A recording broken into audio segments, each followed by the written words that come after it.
Čau, ja som nasledujúci z firmy Čau CNC1. V tomto videu si ukážeme základné ovládanie CNC plazmy Compass P2000. Začíname v programe K2D Pro. Vytvoríme si nový súbor. Dodáme si veľkosť nášho materiálu, čo v tomto prípade 150 x 470 mm, hrúbka materiálu 6 mm, nulový bod na povrchu materiálu a vľavo dole potvrdíme.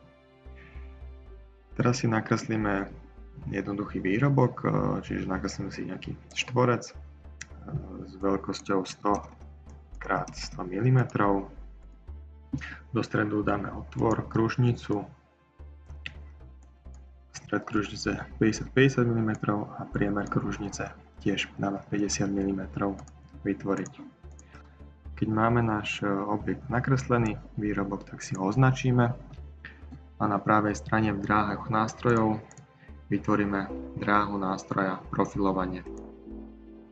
Zadáme si hĺbku rezu, v tomto prípade 6 mm, vyberieme si nástroj na túto hrúbku 6 mm, zvolíme si spôsob rezania z vonkajšej strany, software automaticky prepočíta otvory výpaly zvnútra a obvody zvonka.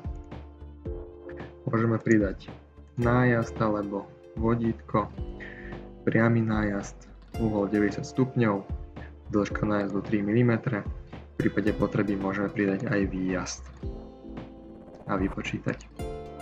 Dráhu vám zobrazí v takomto náhľade, tu sa viete prepnúť medzi 2D a 3D pohľadom a následne si viete pustiť aj simuláciu. Takto to bude vyzerať po vypálení. Zbytkový materiál si tu viete dvojklikom odstrániť. Pokiaľ je to v poriadku, tak si vytvoríte a uložíte ju samotnú dráhu, čiže treba si tú dráhu označiť, zatvoriť toto okienko a touto ikonou uložiť dráhu. Zvolíte si postprocesor Čau Plasma, uložiť a nazvete si to napríklad ako test. Budeme pokračovať v programe Mach 3. Spustíme si software Mach 3 cez ikonu Mach 3 Loader. Vyberieme si profil nášho stroja, potvrdíme OK. Po zapnutí nám blíka tlačítko Reset, to treba odkliknúť. Následne môžeme zapnúť elektroniku cez hlavný vypínač. Po zapnutí stroja nám funguje ručný manuálny pohyb stroja, čiže cez tlačítka na klávesnici šípky nám funguje pomalý pohyb. Prípadne, že použijeme Shift a šípka, tak máme rýchly pohyb.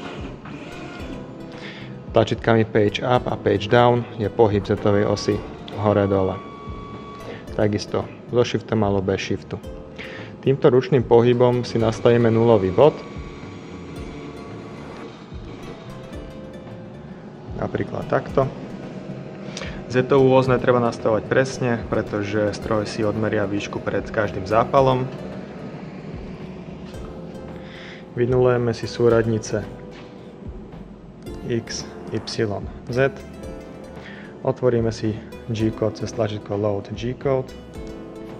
Vyberieme si súbor. Otvoriť. Tu sa nám zobrazí náhľad. Zapneme si plazmový zdroj, v tomto prípade je to Hypertherm PowerMax 65. Nastavíme si požadované ampére, teraz budeme páliť 65 ampérmi. Skontrolujeme pripojenie vzduchu, kostry.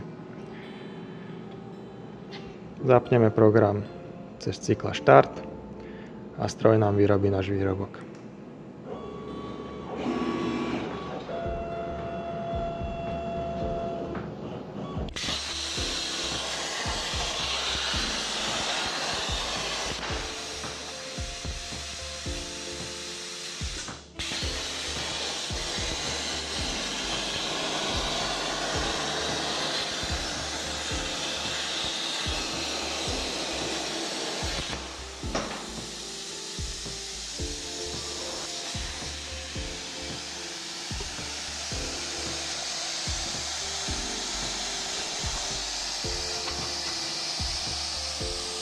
Výrobok je hotový.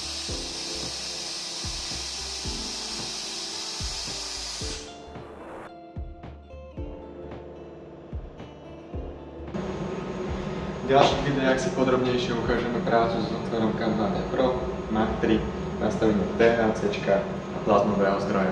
Ďakujem za sledovanie. Čau, čau.